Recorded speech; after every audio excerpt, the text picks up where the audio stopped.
आ, डेरा गाजी खान जनूबी पंजाब का बहुत ही एक अहम जुज़्व है और पंजाब का भी बहुत एक इम्पोर्टेंट हिस्सा है।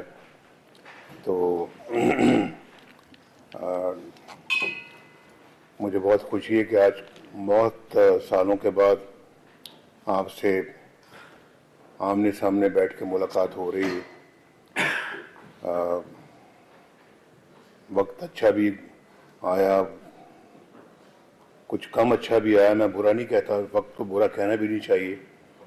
तो ये उतार चढ़ाव ज़िंदगी का हिस्सा है और इंसान इसमें से गुज़रता है, गुज़रना पड़ता है। तो मुश्किलें भी बर्दाश्त करता है इंसान और तकलीफ़ें भी आती हैं।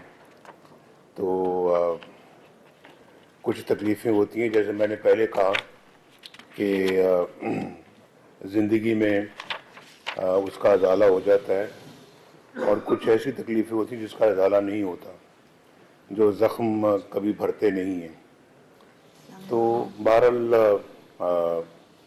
ये पाकिस्तान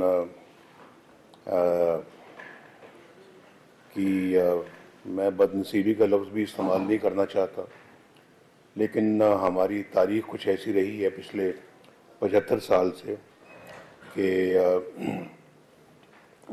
बहुत सारे लोगों को ये तकलीफ़ें आईं और उनको भी बहुत मुसीबतें बर्दाश्त करना पड़ी। तो उसमें से गुज़र के कई तो चले गए और कई जो है वो मौजूद हैं। तो इसके बावजूद सब्र का दामन हाथ से नहीं छोड़ा, सब्र का दामन नहीं छोड़ा हमने। और अब भी अपना ये हमारी ख्वाहिश है कि पाकिस्तान को मुसीबतों से, इस गिरदाब से बाहर निकाला जाए और तरक्की की राह पे दोबारा डाला जाए पाकिस्तान को।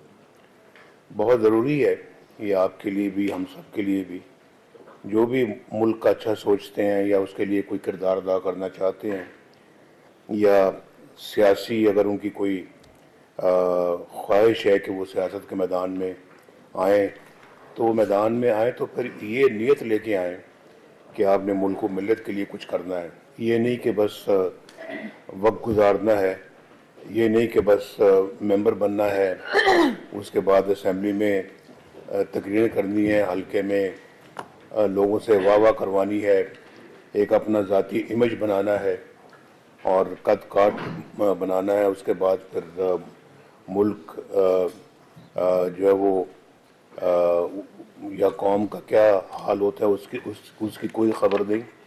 ये मतमा नज़र नहीं है। अगर तो सियासत के मैदान में आना है तो फिर जोश और जज्बा लेकर कि मैंने तकदीर बदलनी है अपने इस हल्के के अवाम की, तो फिर हल्के के अवाम से फिर वो जब वो उठता है जज्बा तो फिर वो कौमी लेवल तक पहुंचता है। तो अपने हल्के से फिर अपने ज़िले की, ज़िले के बाद फिर अपने सूबे की और सूबे के बाद फिर अपने मुल्क की। तो ये तो वहाँ तक मामला जाता है। तो इसलिए मेरा ख्याल है कि जो भी इसमें अपना कदम रखे, अपनी उसका आगाज़ करे अपनी कैरियर का सियासी फील्ड में, तो वो यही नीयत लेकर आए तो इंशाअल्लाह फिर पाकिस्तान की तकदीर क्यों नहीं बदलेगी। यहाँ पर हमारे मुल्क में बदनसीबी है हमारी कि इस तरह के खेल खेले जाते रहे हैं पिछले 70-75 साल से। और अब ज़्यादा दूर ना जाएं, अब हाल ही में एक ऐसा खलंडरा मुल्क पे आ गया या लाया गया जिसने पाकिस्तान का ये हाल, जिसको मुल्क का कुछ पता ही नहीं है, इकॉनमी का कुछ पता ही नहीं है, फॉरेन रिलेशन का कुछ पता ही नहीं है, मुआशरे की कोई खबर ही नहीं है, अखलाकियात का कुछ पता ही नहीं है, अच्छा मुआशरा किसको कहते हैं उसका पता ही नहीं है। सिर्फ ज़ुबानी कलामी मदीने की रियासत, रियासत मदीना, लेकिन रियासत मदीना में क्या होता था उसकी कुछ खबर ही नहीं है। रियासत मदीना में क्या सिखाती उसकी कुछ पता ही नहीं है। वो दूर दूर तक कुछ अंदाजा नहीं है कि वो क्या थी रियासत मदीना। और उसमें अपने सियासत को चमकाने के लिए और दूसरों को नीचा दिखाने के लिए रियासत मदीना, और फिर रियासत मदीना का नाम लेते लेते थकने ना थकने वाले का अभी आप सुन रहे हैं सारे किस्से और कहानियां उसकी।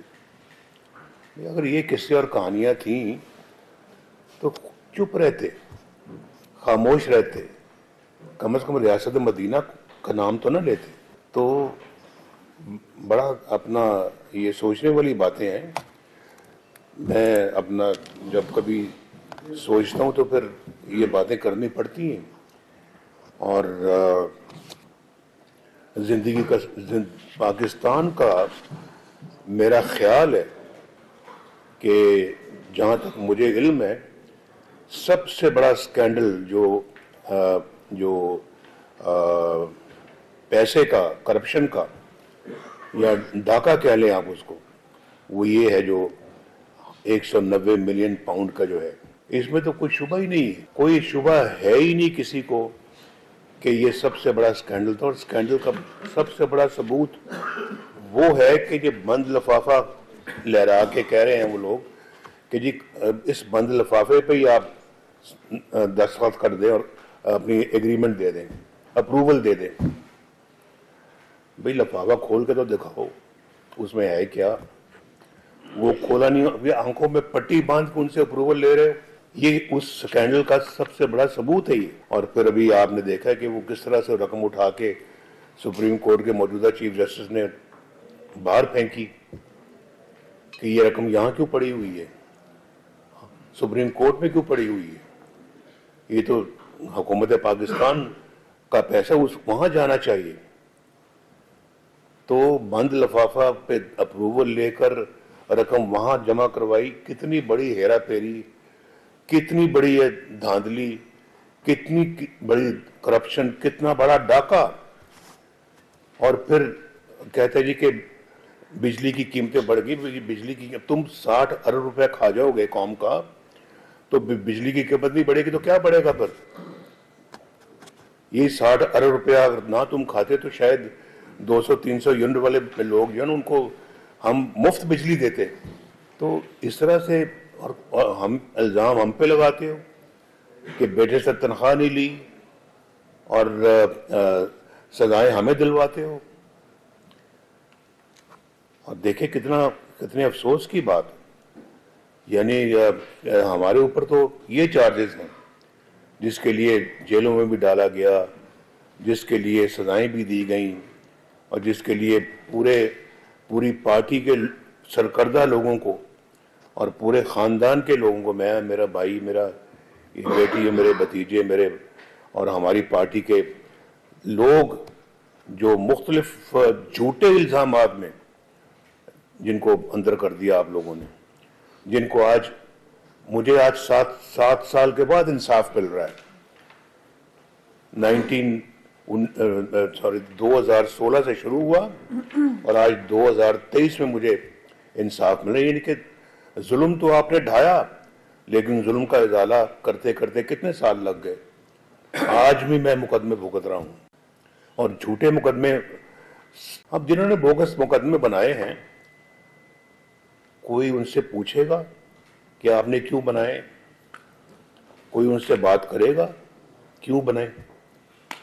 जज बोल रहा है वो शौकत अजीज सदीकी के मेरे पास जनरल फैज आया, मेरे पास आके ये कहा उन्होंने, आके हमारी तो 2 साल की मेहनत जाया हो जाएगी अगर नवाज शरीफ को और उसकी बेटी को अगर आपने जेल से बाहर आने दिया। अब बताएं मुझे, खुद साकिर निसार की ऑडियो टेप है कि ये तो हमने तो इनको अंदर रखना है और इमरान खान को लाना है। अब ये सुप्रीम कोर्ट का चीफ जस्टिस या सुप्रीम कोर्ट का चीफ जस्टिस ये बातें कर रहा है और फिर उसी ने अपने दौर में चेक करना कि उसी के दौर में ये 190 मिलियन पाउंड के जो पैसे थे वो सुप्रीम कोर्ट में आए थे। कैसे आपने उसको अपना कबूल कर लिया आपने कि आप सुप्रीम कोर्ट में रहे। कैसे, ये भी बताएं ना, कौम को बताएं, कौम को बताएं कि डाका डाला किसने इस मुल्क में। चोर चोर कहने वाले खुद चोर हैं, सबसे बड़े चोर हैं, और दूसरों को चोर चोर कहते हैं। ये पता लगना चाहिए कौम को, ये इन चीजों का इल्म होना चाहिए। ये हमारा यही मुतालबा है। हमारा मुतालबा ये नहीं कि भी हम जो है ना वो इलेक्शन जीत के हुकूमत बनाए और फिर जो है ना वो बड़ी बड़ी गाड़ियों में बैठ के तो अपना वज़ीर आज़म वज़ीर आला बन के घूमते रहें। ये नहीं है। हम अपना अगर मुल्क की खिदमत करना चाहते हैं तो हम दूध का दूध और पानी का पानी भी चाहते हैं। इस मुल्क को खराब किया किसने है, इस मुल्क को यहां तक पहुंचाया किसने है। आज गरीब को किसने भूखे मारा है। गरीब को बिजली का बिल ना देने की जो ताकत उसमें नहीं रही, वो किसकी वजह से हुआ है। आज सब्जियां, दालें, गोश्त, चीनी, आटा, दाल महंगा क्यों हुआ है मुल्क में। क्यों डॉलर हमारा मुल्क के अंदर जो है ना इतना महंगा हो गया और रुपया मिट्टी में मिल गया। ये सब बातें ये हमें इस मुल्क को खा गई हैं और इसकी अकाउंटेबिलिटी होनी चाहिए, जरूर होनी चाहिए। हम यहाँ सिर्फ हुकूमतें लेने के लिए नहीं आए, ना हुकूमतें लेने के लिए बैठे हुए हैं यहाँ पे। हमें इस मुल्क की खैर चाहिए, इस मुल्क का भला चाहिए, यहाँ रहने वाले 25 करोड़ अवाम की भलाई चाहिए। वो बेचारे मरे भूखे और ये 190 मिलियन पाउंड्स की करप्शनें करते फिर और कोई पूछे भी ना। ऐसा नहीं हो सकता और ना होना चाहिए। क्या आप मुझसे इत्तेफाक करते ही नहीं करते। पाकिस्तान एक बहुत ही अपना मुश्किल दौर से गुजर रहा है और ये मुश्किलें अपने लिए हमने खुद पैदा की, खुद अपने पांव पे कुल्हाड़ियां मारी। जो मुल्क की खिदमत करने वाले लोग थे उनको पकड़ के जेलों में डाला है, उनको मुल्क बदर किया है, उनको सजाएं दी हैं। और जो पाकिस्तान के अंदर ये मकरूह खेल खेलने वालों को हम आगे लेके आए, जिन्होंने पाकिस्तान के अंदर जो है ना वो सियासत के अंदर एक ऐसी दरार डाल दी है जो कि मुल्क के लिए इंतहाई बदनसीबी की बात है। अपनी नई आने वाली नस्लों को खराब किया जा रहा है और फिर यहाँ पर बदमाशी, और तुम्हारे गले में पट्टा डाल के मैं लेके आऊंगा, तुम्हें जेल में डालूंगा, आईजी तुम्हें जेल में डालूंगा, चीफ सेक्रेटरी तुम्हें जेल में डालूंगा, तुम्हारा मैं ये हशर करूंगा, तुम्हारे गले में पट्टा डाल के वजीर आजम हाउस से खींच कर तुम्हें लेके आएंगे। जब धरनों में ये बात कर रहे थे और आज देखें खुद किधर है।